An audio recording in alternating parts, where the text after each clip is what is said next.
Hey, what's up everybody? So in this video, what I would like to discuss is nickel and the nickel short squeeze. You know, that dramatic price increase of 250% that we saw just last week.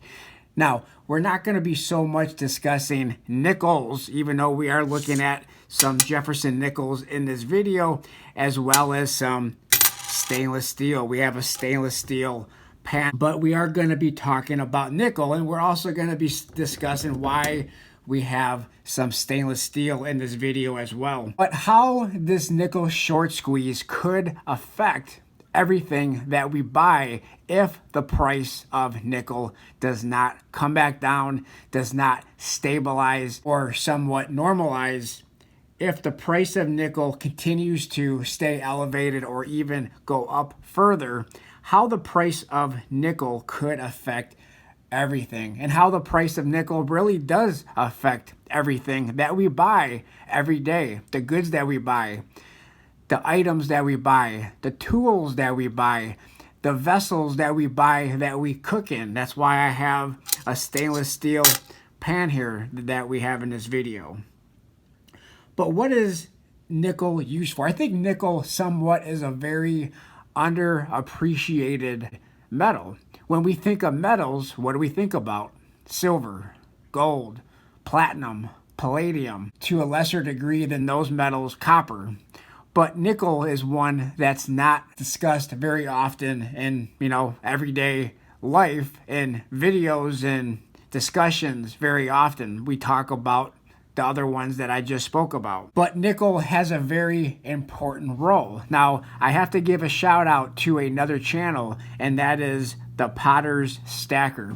He did a live stream a couple of days ago, and I just stumbled across that live stream after the fact. Up there is a YouTube video, and I'm going to put a link to that video in the description of my video. He was talking about how, I'm just going to give you a brief summary, but I would encourage you to go over there and check out the Potter's Stacker's live stream, and I think it's pretty important. But he was kind of talking about how his career is directly impacted by this nickel short squeeze and the wide range of things that nickel is used in. A lot of us may be aware that nickel is anti-corrosion. It has anti-corrosion properties. So nickel is used in a lot of things as coating. Nickel is used in wires. Nickel is used in batteries. Nickel is used in a lot of things that's outside where there's a lot of moisture, where the elements can't corrode these items. So that's why wires and batteries. Nickel is used in electric vehicles. Nickel is used in lithium batteries. Nickel is used in the batteries that we buy at the store. You need AA's, you need AAA batteries. Those all use nickel. Nickel is used in stainless steel, and that's what I have right here. We have some nickels sitting on top of a stainless steel pan. Speaking of stainless steel, this is one thing that I learned from the Potter Stacker's video, and that is how much of the stuff that we buy uses stainless steel. Medication.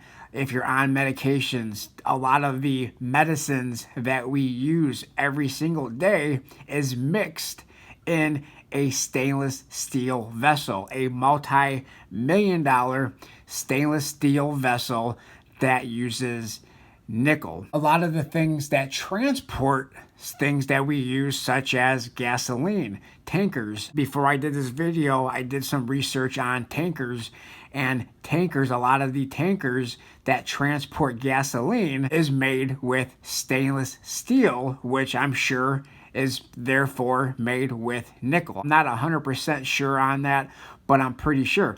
Armored vehicles use nickel coating.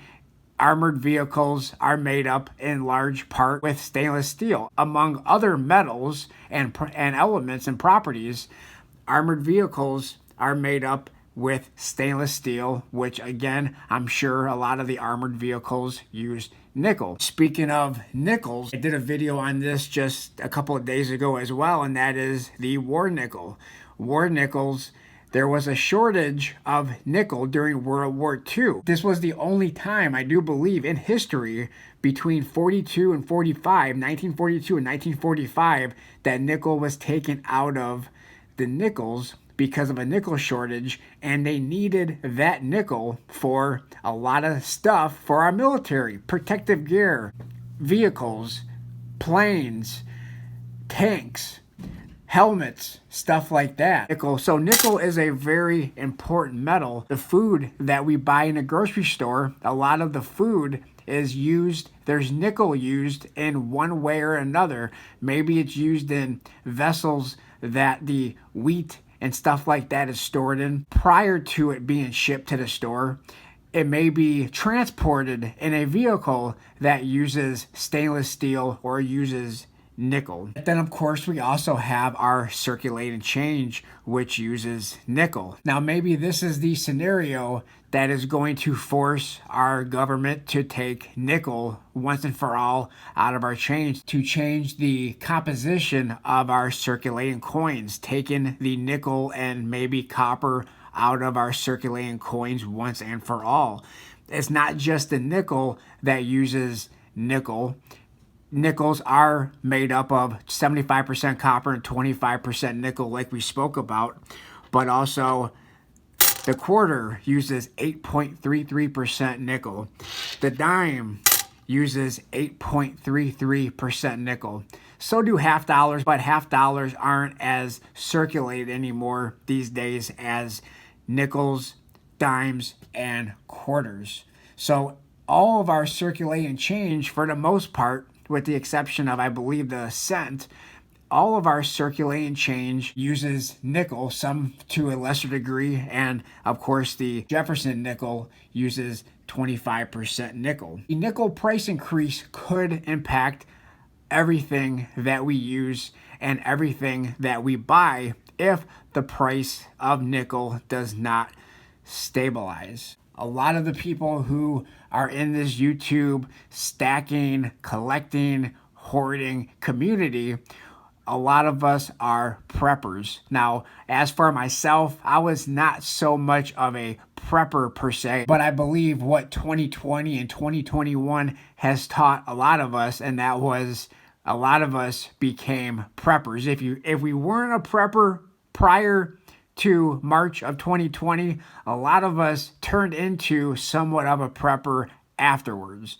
And that is the case for me. I mean, ever since March of 2020, I've been buying a lot more food, a lot more toilet paper, a lot more paper towel, a lot more of the things that I would normally go and buy just a little bit of. I've been buying a lot more of after March of 2020. Is the pricing increase of nickel going to 100% affect anything? I don't know that.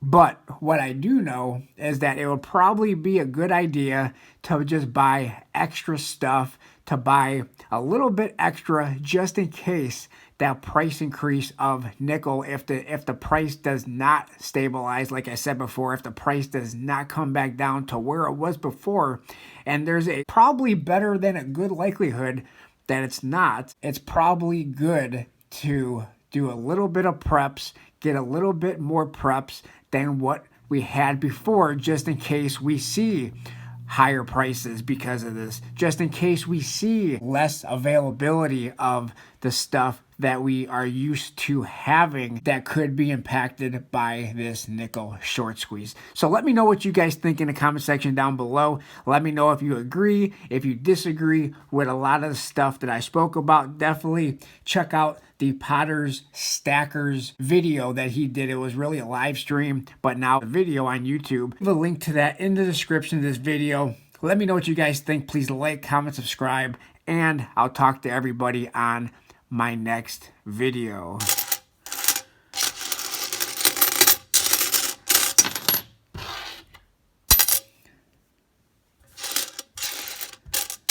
Thanks a lot, everyone.